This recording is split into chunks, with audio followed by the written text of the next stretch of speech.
Here we go, season 2, episode 2. Linda Steele, Steele and Vance. Here we go, big show. Before we get into it, I want to point out, obviously, we're loving our presenting sponsor, our ProMed Eye Care. Hi, Linda. Got my drops right here. Honestly, I have to use these all the time. They're in my makeup bag. Though. Oh, well, the fact that I'm old now. Look, so single shot of Linda, this is just me wearing my new glasses from Mosh Frame Makers because, you know what?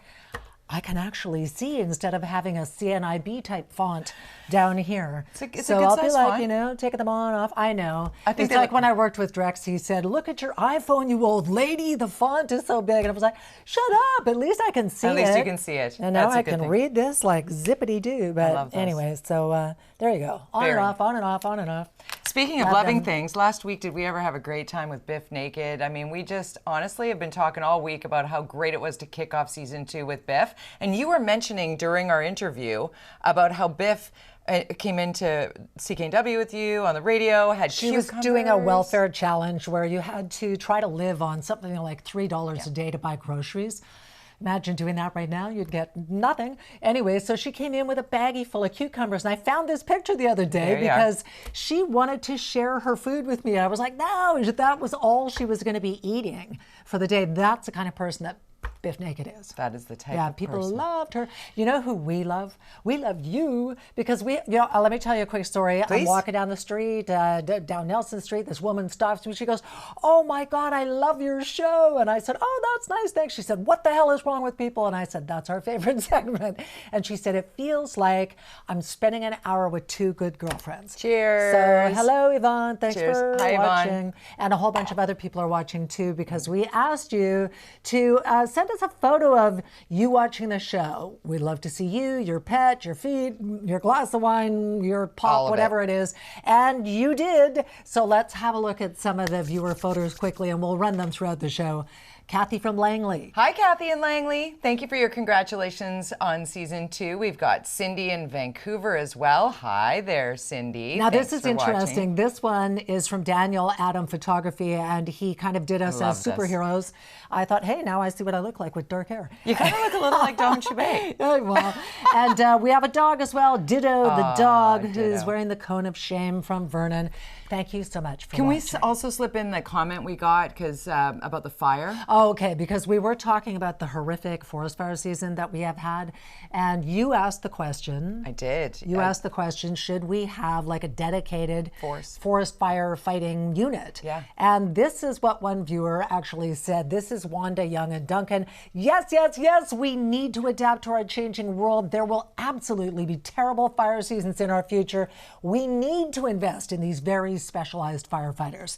Wanda, thank you for weighing in. I think a lot of people agree with you. Send in your comments. Always send in your comments. You can find us. Just Google Steele and Vance. They'll take you to the CHEKmedia.ca site. You'll find us. Oh, look. Thanks, Derek. Thanks for that. That's how you get in touch. Yeah. Coming up on the show today, really excited to have Sam Cooper back, the Bureau. He is an investigative journalist like no other. He is breaking stories that all Canadians must pay attention to. There is some scary stuff. Very. And I mean, we are just on the periphery of it. Sam is in a deep, deep dive, and you should be concerned. And when you hear what Sam's going to tell you, you're going to go, what is going on? It plays like a Bond movie. It does in this country. Oh my goodness. Also. Oh, well, we got to talk about the Angus Reid poll. Is it cancel culture or is it consequences? And the word woke. Is it just trigger her at every turn, right? Yeah, this is interesting because Angus Reid has just published the first in a series of polls finding out how Canadians feel about the culture wars right now. So pollster Shachi Curl is going to join us with her thoughts. We love That's going to be fascinating. Love it whenever we can have Shachi on. Okay, are you ready? Are we ready? It's time for Hot Headlines. It was pretty shocking to see over the last number of days at a family neighborhood festival in Chinatown. Somebody ends up stabbing 3 innocent bystanders, and guess what? It turns out that this guy had a really sketchy past. I mean, he is mentally ill. He was out on a day pass from a psychiatric facility. He had killed his own daughter. In 2006. Got put into one of these facilities. They let him out on a day pass. He stabbed someone. 2009, he stabbed his friend, and then another unsupervised day pass. And we just learned that back in April, he was deemed a risk to reoffend and not capable of entering back into society. How did this man get back? How did this man get back into the community? When are we protecting people in the community? If that pisses you off, it pisses off our premier too. It does. Isn't He's mad. I am so angry. I am white hot angry that this person was released unaccompanied into the community to have a devastating impact on all of the hard work of all of these community members. I cannot fathom how someone who murdered his daughter, was released in 2009, went out and stabbed somebody else, would then be released again unaccompanied, somehow able to go out and buy a knife, go to Chinatown and stab 3 people. How is that possible? I hope we don't have to do a review as to how this happened. I'd like them to follow the trail back, figure out who checked the box that said, yes, you get a day pass unsupervised, because that's the problem here. Did you see Global News last night? Ramina Dea went to the facility, was banging kind of on the door saying, I would like to talk to someone to find out how this happened. They said, yeah, sorry, no one's available. Right. And she said, well, okay, when would someone be available? Email. She said, well, I've emailed, you're not answering. Well, too bad. And she said, oh, okay, well, I'll tell people that you think it's just too bad that no one's going to answer for this. So clearly with the premier saying, not okay, mad, hopefully we'll find out more, but it's not okay. Let's hope, but it's taking too long to get to the finish line on some of these things. Like our next headline is definitely a part of this as well. Why is it taking till now for us to collectively have it be deemed inappropriate to openly use drugs in a playground? Like, because it's decriminalization, and we brought it in to save lives, and then there were unintended consequences, and a whole bunch of municipalities have independently been passing bylaws saying we will ban illegal drugs for use in places where children are gathering.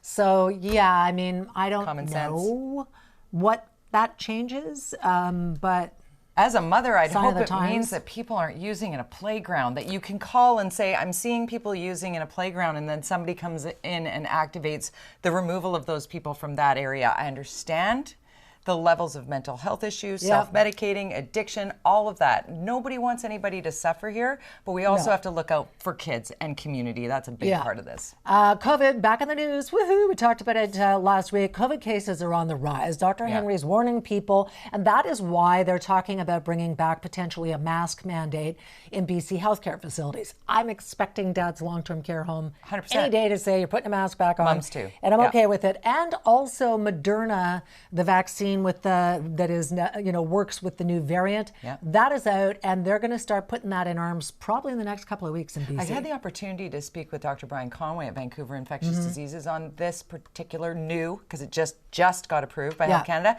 and it is excellent, like very effective at also protective of becoming test case positive with COVID. So you will get it, probably.